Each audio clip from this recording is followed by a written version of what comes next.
Tuyenbio and Antu also saw it. Although both wore masks, the exposed parts of their foreheads were drenched in cold sweat. My whole body was also sweating profusely. I regretted a little that when discussing tomb raiding, I had exaggerated the story of ghost blows out the light so terrifyingly. I turned to look at the coffin behind us. The lid had been carefully nailed down by us and showed no movement. Could there really be ghosts in this world? Anne, too, who was standing next to me, was most afraid of ghosts and corpses. She immediately reached out to remove her mask. I quickly held her hand and said, "Don't take off your mask, what are you trying to do?" Anne, too, was about to whistle for the hounds.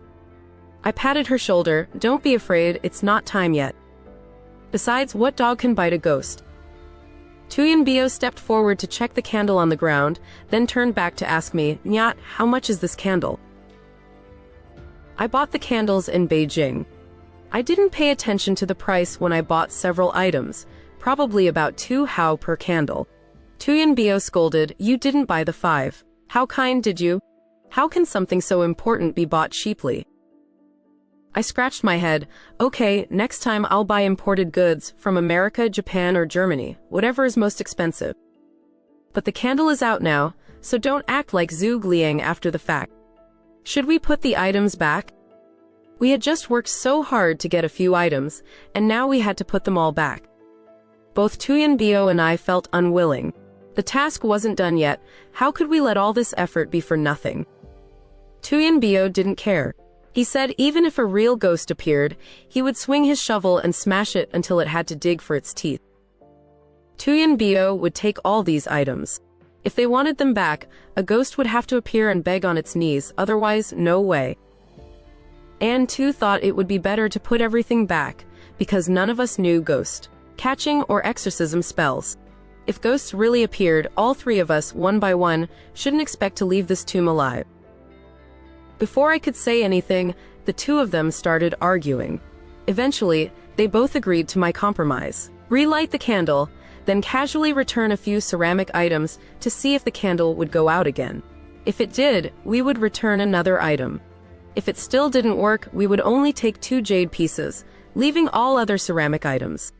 Perhaps the candle went out earlier due to a mountain breeze blowing in from outside. If we couldn't bring anything back, not only would our hard work be in vain, but we would also lose all face. Tuyenbio suddenly slapped his thigh. "Great. I think that's a good idea, let's do it. I'll put these ceramic items in first, you go light the candle. If it goes out again, we'll just pretend we didn't see anything." This bargaining with the dead, I must be the first one to think of it. If the ancient Mojin Shaowei in the underworld knew about this, they would surely rise from their graves in a rage and strangle me. I'm truly ashamed before my ancestors. However, now is a time of reform and opening, we must follow the tide of history. We cannot rigidly adhere to those inflexible, traditional rules. The economy needs to be dynamic. How can a conservative mind achieve a dynamic economy? While making excuses to absolve myself, I took a match and relit the candle in the corner. At this moment, Tuyenbio had placed the 3-color-patterned ceramic vase on the coffin. He wanted to save effort, too lazy to open the coffin lid again, so he just placed the vase directly on top. Then he turned back and told me, "Surely there's no problem this time, the candle isn't out, is it? Shall we perform scene 6 from Shajiabang?" I suddenly noticed something unusual. Being tense when I heard Tuyenbio speak, I couldn't react in time and asked back, "What the hell is scene 6? Tuyenbio tapped my head. "What are you thinking about?" "Scene 6, Shajiabang play, that means to scram." I no longer had the presence of mind to pay attention to what he was saying. I just gestured for silence, then pointed to the candle flame on the ground and whispered, "The flame of the candle. Damn it, why is it blue?" The flame was emitting streaks of emerald blue light. The blue light made everyone's faces turn pale green. Antu and Tuyenbio also leaned closer to see. Seeing this situation, they all looked at each other in bewilderment, unable to utter a sound. The blue flame flickered 2 or 3 times, then went out without any external force. I immediately knew something was wrong. What bad luck. My first time treasure hunting, and I immediately stumbled upon a big sticky rice cake.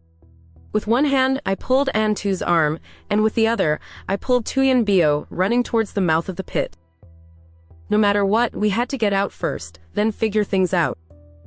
I truly didn't want to stay here and become sacrificial offerings for the Jinn barbarians. Just as we were about to reach the exit, a strong gust of wind suddenly rushed from behind. If we didn't dodge, we would surely be hit in the middle. The three of us quickly ducked and lay flat on the ground. First, there was a whoosh sound. The ceramic vase Tuyen Bio had placed on the coffin flew past our heads, smashed against the edge of the cave, breaking into countless shards of dust. Next, a loud thump echoed. It turned out the coffin lid, which had been nailed shut, was now wedged into the wall of the tomb chamber where the cave entrance was located. The tomb wall was packed earth, prepared using a secret court method from the Northern Song dynasty, as solid as rock. The coffin lid was also extremely thick and heavy, yet it was thrown with an unimaginable force and firmly lodged into the tomb wall. The exit was sealed. Even with an army shovel, it would take a lot of effort to break open the coffin lid, not something that could be done in a moment. How immense was the force that sent the coffin lid flying into the wall? If we had been a second slower and it had hit our heads, would we still be alive? Though Tuyen Bio was bold at this moment, he was scared witless. Nyat. Quickly negotiate with it. We'll leave it a few more items. Turning hostile like this isn't beneficial for either side. Peace is always better. This was our first unfavorable expedition, and anger flared up in my heart. I reverted to my old habit, becoming hot-headed and impulsive. I turned to shield Antu behind me, pulled out the black donkey hoof from my chest with one hand, and grabbed the army shovel with the other. I said to Tuyen Bio, "Negotiate my damn ass. The exit is sealed. It clearly wants to keep us here as burial sacrifices. Today, these two ancient jade pieces are mine. Nyat will take them for sure. Damn it, let's see who's more vicious. Show yourself, you bastard, I'll fight you, you monster." At this moment, the lidless coffin in the main chamber stood upright. On the shriveled, originally reddish, purple skin of the corpse inside, a thick layer of red fur had inexplicably grown. Seeing this, I exhaled a cold breath. My earlier intention to rush forward and risk my life vanished by half. I had heard before that zombies could grow white or black fur, called white fiend and black fiend. I had also heard legends of a type of corpse demon that grows green fur. But what in the world was this red fur? Could this be the legendary Xich, Hong? This fierce beast, which lived on the Mongolian steppes, had a body as hard as iron and liked to dig burrows underground. They were rare now, only heard about in legends. Could this tomb be its lair? This time we were too careless. We thought a small tomb like this would only require avoiding the traps above. Who knew we would encounter a big red-furred sticky rice cake down here? We didn't bring hunting rifles, and the hole we dug was now tightly sealed. We couldn't call the dogs for help. Hounds and hunting rifles were the most important self-defense items in the deep forest, yet now we could only rely on a German-style army shovel and a black donkey hoof to fight it. The Xich Hong was covered in red fur all over its face, making its appearance unclear. Its fur bristled in clumps like a red orangutan. Its two arms shook, and it sprang out of the coffin, leaping over 2 meters in one bound. It charged towards us silently and swiftly like the wind, reaching us in just a few steps, extending 10 sharp knife-like claws to pounce. We hadn't expected the Xich Hong's movements to be so swift. The situation was now dire. There was no time for hesitation. In the narrow space, there was no room to retreat, only to advance and fight, using offense as defense. Both Tuyen Bio and I shared the same thought. Whatever it was, we would smash it first and then deal with the rest. Both of us shouted, then swung our army shovels, rushing to strike the Xich Hong's head. The monster's movements were lightning fast. It swept its two arms horizontally, and we only felt our hands being struck by immense force. Our palms went numb and could no longer grip. The two shovels, like two leaves caught in a whirlwind, were sent flying high with two clanging sounds, embedding themselves into the glazed tile roof of the tomb. Although it was dark above, we could tell just by the sound that with such a strong impact, the glazed tiles above could collapse at any moment. The Western region's dragonfire oil was certainly no joke.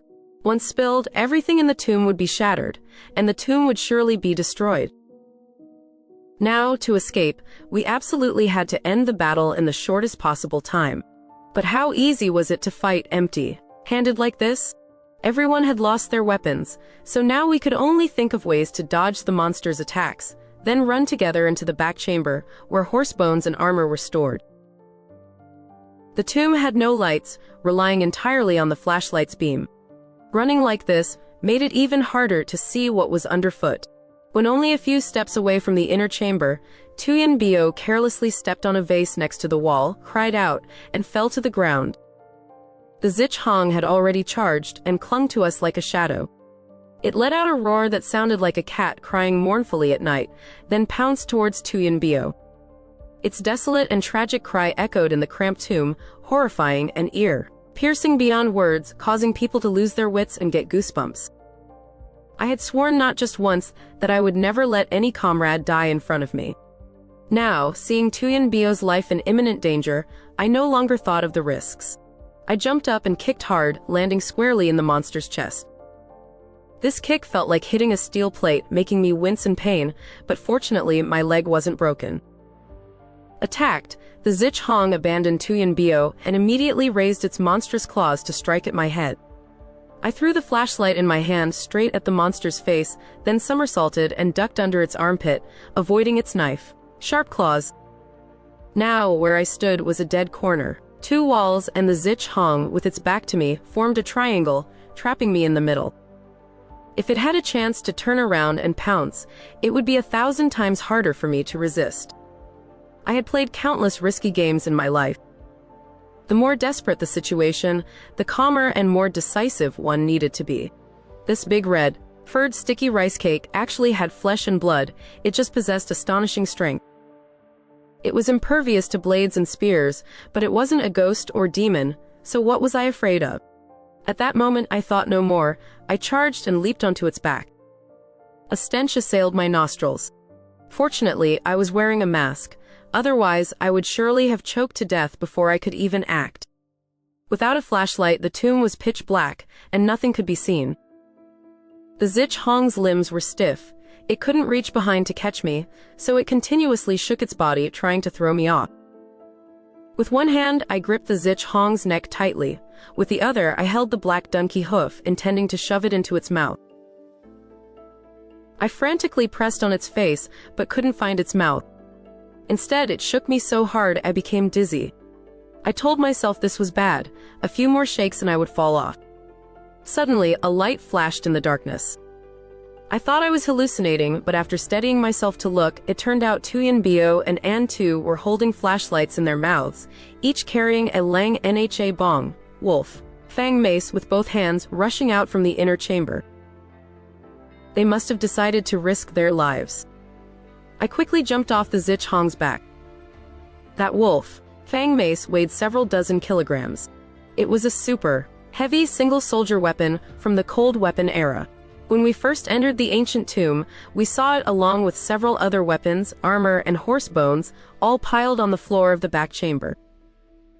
We guessed they were items commonly used by the tomb owner during battles in his lifetime. Although these weapons were covered in green mold, the wolf fang mace was not a weapon that relied on sharp points to injure enemies. It purely used brute force, leveraging its weight to attack opponents. An Tu and Tuyen Bio positioned themselves on the two sides, respectively, raising the wolf fang mace with their forearms. Like a battering ram striking a temple bell, they forcefully rammed it into the Xich Hong's chest.